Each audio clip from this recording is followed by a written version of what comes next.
जो हम रास्ते पे चल तो पड़े थे, लेकिन और आगे बढ़ने की हमें शक्ति चाहिए थी। मैं मानता हूं कि 2 दिन का ब्रेनस्टॉर्मिंग सेशन में आपको नई ऊर्जा मिली होगी, आपको नया उत्साह प्राप्त हुआ होगा। ये ऊर्जा, ये उत्साह आपको आगे बढ़ने के लिए, इन दोनों योजना का इंप्लीमेंटेशन के लिए अवश्य आगे का पाथ को सुनिश्चित करेगा। दूसरा, जब हम ऐसे सेशन में रहते हैं, ऐसे कार्यक्रम में रहते हैं, जरूरी नहीं है कि हम कुछ बहुत बड़ा सुझाव दे देंगे तो ही ये योजना आगे बढ़ जाएगी। बहुत बड़ी सफलता के पीछे बहुत छोटा सा ही सुझाव आवश्यक होता है। आपने दिया हुआ छोटा सा सुझाव शायद ये योजना को तो इंप्लीमेंटेशन में सुविधा करेगा ही करेगा, लेकिन देश का हेल्थ सेक्टर को भी बदलेगा, देश के स्वास्थ्य को मजबूत करेगा, स्वास्थ्य फैसिलिटी को मजबूत करेगा। ये छोटा ही सुझाव, हम कहते हैं बूंद बूंद गिरते हैं तो सरोवर भर जाता है, और एक एक पत्थर लगाते हैं तो बड़ा डैम बन जाता है। होता है एक पत्थर, होता है एक बूंद, लेकिन सरोवर भरने में और समुद्र भरने में एक बूंद ही पर्याप्त हो जाता है। एक खोज होती है ऐसे कार्यक्रम के माध्यम से, कोई ऐसी चीज मिल जाए, कोई ऐसा सुझाव मिल जाए जो योजना को सफल बनाने में एक मंत्र के रूप में वो काम में आ जाए। मैं मानता हूं कि आप में से दिए गए सुझाव, यहां हुआ डिस्कशन, उसमें से एक नहीं ऐसी कई चीज मिली होंगी, ऐसे कई सुझाव मिले होंगे जो आने वाले दिनों में योजना को आगे बढ़ाने में सहयोगी होंगे। दोस्तों, जब 2 दिन पहले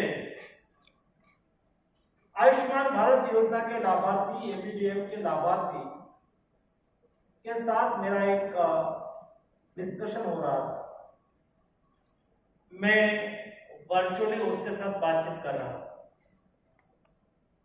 कई लोग अपना अनुभव शेयर कर रहे थे, आयुष्मान भारत योजना का लाभ हमें कैसे मिला, भारत योजना ने हमारी जिंदगी को कैसे बचाई। एक शायद 25 साल का लड़का था, उसकी पत्नी बीमार थी, बड़ा ऑपरेशन करने की नौबत आई थी, वो मजदूर था। वो जब बता रहे थे, उसकी वाइफ के आंखों में से आंसू निकल रहा था। उसको एम्स में आने के लिए पैसा उसके जेब में नहीं था। वो वहां से निकले थे ऑपरेशन कराने के लिए, जेब में मात्र आयुष्मान भारत का कार्ड था। लेकिन जब वो बात कर रहा था, तब वो बता रहा था कि आयुष्मान भारत का कार्ड था ना मेरे जेब में, तो मैं मानता था कि मेरे जेब में 5 लाख रुपया है। आयुष्मान भारत का कार्ड लेके मैं मेरी वाइफ को इलाज कराने के लिए जा रहा हूं। उसकी वाइफ को हॉस्पिटल में एडमिट किया गया, सर्जरी की गई, सर्जरी के बाद वो स्वस्थ हो गए। लेकिन अंत में उन्होंने बताया कि जो आयुष्मान भारत कार्ड नहीं होता तो आज मेरी पत्नी हमारे बीच में नहीं होती। दोस्तों, मैं धन्यवाद उसको देता हूं जिन्होंने उसको आयुष्मान भारत कार्ड बना के दिया। आयुष्मान भारत कार्ड बनाने वाले व्यक्ति, योजना जिन्होंने बनाई है, उसको तो धन्यवाद ईश्वर देंगे। उसको काम करने की शक्ति तो ईश्वर देंगे ही देंगे, लेकिन उसके दूत के रूप में जिस व्यक्ति ने कार्ड, छोटा सा कार्ड तो छोटा होता है, बनाने वाला कोई व्यक्ति होगा जिन्होंने बना के उसके हाथ में दे दिया होगा। दोस्तों, मैं उसका भी आभारी हूं जिन्होंने गरीब परिवार के व्यक्ति को कार्ड उसके हाथ में दे दिया। कार्ड देने के लिए कई लोगों ने उसको प्रोत्साहित किया होगा। कार्ड बनाने वाले से लेके ये पेशेंट को कार्ड बनाने तक पहुंचाने वाले से लेके व्यक्ति बहुत छोटा है, काम भी बहुत छोटा है, लेकिन आउटपुट दूसरे व्यक्ति की जिंदगी बचा देना है, एक परिवार को बचा देना है। ऐसे असंख्य परिवार इस देश के उसको बचाने के लिए काम करने का सौभाग्य हमें मिला है। मुझे सचमुच ये बात की खुशी है कि 2 दिन आप full time brain storming session में उपस्थित रहकर आपने यहां ऊपर आए हैं, तो आपने कुछ सीखा भी होगा, कुछ समझा भी होगा, आपके मन में कोई क्लैरिटी भी हुई होगी, और एक क्लैरिटी के आधार पर आप वहां अच्छा आउटपुट दे पाएंगे। यहां जब मैं अवार्ड दे रहा था और यहां से पुरस्कार के लिए सबसे ज्यादा आयुष्मान भारत का कार्ड जिन्होंने बनाया हो, छोटे स्टेट में ज्यादा कार्ड बनाया हो, जिन्होंने इनोवेशन किया हो, और एक अवार्ड तो ऐसा दिया गया जो हमारे मंत्री महोदया वीना जी ने दिया कि जिन्होंने फ्रॉड को रोका। एक काम में आयुष्मान भारत योजना के इम्प्लीमेंटेशन में फ्रॉड होता है, उसको रोकने के लिए भी जिन्होंने काम किया उसको भी यहां से प्रोत्साहित किया। मैं मानता हूं कि अवार्ड एक केवल एक इतना ब्लॉक नहीं है, एक अवार्ड दोस्तों व्यक्ति को प्रोत्साहित करता है, एक अवार्ड हमारा हौसला बढ़ाता है, यही अवार्ड हमें आगे काम करने के लिए प्रोत्साहित करता है, और इसलिए इस टाइप का सम्मान पत्र देना बहुत आवश्यक होता है।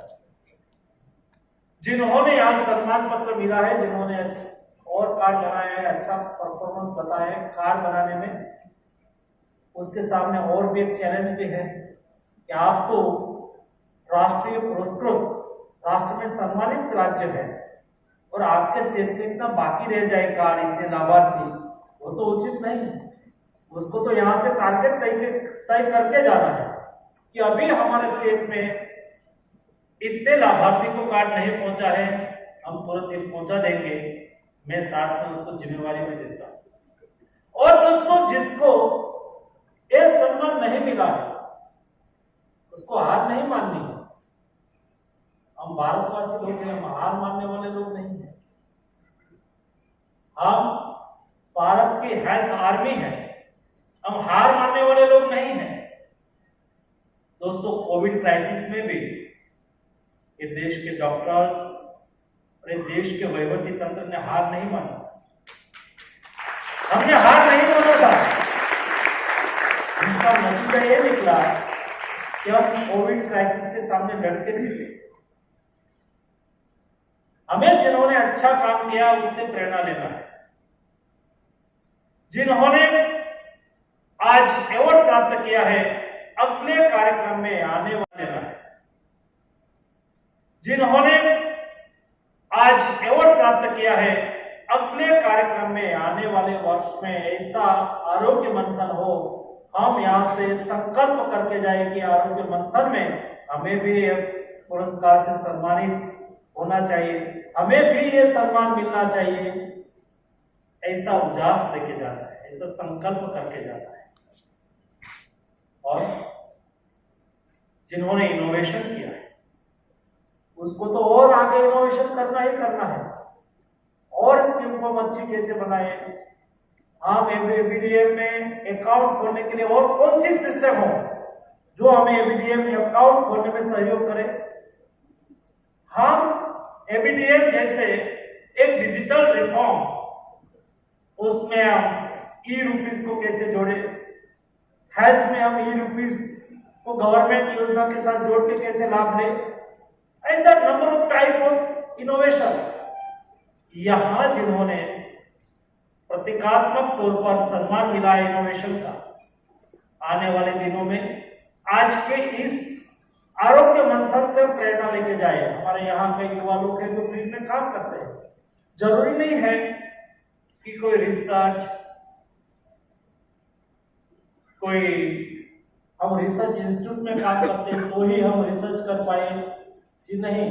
गांव में रहने वाले मजदूर भी कभी रिसर्च कर देता है, और खेत में हल चलाने वाले एक किसान भी अपने यहाँ इनोवेशन कर देता है। इनोवेशन ये हम सबका अधिकार है। जो फील्ड में काम करते हैं और प्रत्यक्ष अनुभव के आधार पर, हॉस्पिटल में काम करते हैं प्रत्यक्ष अनुभव के आधार पर आपके संज्ञान में कोई नया इनोवेशन आपके ध्यान में आए, अवश्य और नेशनल हेल्थ अथॉरिटी के सामने रखना चाहिए। और इनोवेशन के लिए हमें हमारा नामांकन भी यहां देना चाहिए। जिन्होंने इनोवेशन के लिए सम्मान पत्र मिला है उसको भी अभिनंदन, और बाकी लोग इनोवेशन से प्रेरणा लें और आने वाले दिनों में ऐसे इनोवेशन यहाँ सामने रखे। जब मैं 2023 में ये कार्यक्रम में आऊं तब सब हम आज सम्मानित तो एक लोगों को कर पाए, एक स्टेट को कर पाए, 2 स्टेट को कर पाए, लेकिन इस बार 10-15 ऐसे इनोवेशन आए हैं जो योजना का इम्प्लीमेंटेशन में हमें बहुत सहयोगी होंगे या तो सहयोग किया है, ऐसी बात मैं सुनना चाहता हूं। लास्ट में हम सब लोगों की साझी जिम्मेवारी, कोई भी योजना बनती है, ये योजना देश के नागरिकों के लिए और गरीब लोगों के लिए। आयुष्मान भारत योजना दोस्तों गरीब लोगों के लिए चलाई जा रही योजना। गरीब परिवार के स्वास्थ्य को सुनिश्चित करना, उसका उपचार करने के लिए ये योजना बनाई गई है। उसमें फ्रॉड का अवकाश नहीं होना चाहिए। हम उसको फ्रॉड को पकड़े और एक्शन ले, ये तो एक बात है, लेकिन ऐसी नौबत ही ना आए क्या हम समाज जीवन में और समाज में सोसाइटी को इस टाइप का एजुकेट कर पाए, ताकि वो हॉस्पिटल भी रास्ते पे ना चले, कोई व्यक्ति भी रास्ते पे ना चले, कोई लाभार्थी भी रास्ते पे ना चले। दोस्तों ये तो कलंक होता है। मैंने मेरे उद्घाटन सेशन में कहा था, हेल्थ हमारे लिए कॉमर्स नहीं है, हेल्थ हमारे लिए सेवा है। हेल्थ सेक्टर हमारे लिए सहयोग करने के लिए काम करने का अवसर है। हेल्थ एक गरीब लोगों का कल्याण के साथ जुड़ा हुआ विषय है, और इसलिए उसमें आने वाले वर्ष में हम मॉनिटरिंग स्ट्रांगली करें, लेकिन किसी को ऐसा अवार्ड देने की नौबत ना आए। मॉनिटरिंग करें, लेकिन कोई ऐसे फ्रॉड करने वाले लोग हमारे बीच में न रहे। इस टाइप की कार्य योजना भी बनाए, अवेयरनेस भी करें। हम स्वयं उससे प्रेरणा लेके एक क्षेत्र को इस बदी से बचाए। आज आप सबको 2 दिन के इस आरोग्य मंथन के लिए हार्दिक शुभकामनाएं देता हूं, अभिनंदन करता हूं। आप आपके स्टेट में बेस्ट प्रैक्टिस का इम्प्लीमेंटेशन करें। आज सभी न्यूज़पेपर में छपा है कि मंत्री जी ने कल कहा कि प्रतिदिन हम 10 लाख आयुष्मान कार्ड बनाएंगे। ये छप तो गया है, छपा है मेरे नाम से, जिम्मेवारी आपकी बड़ी है। मैं अपेक्षा करता हूँ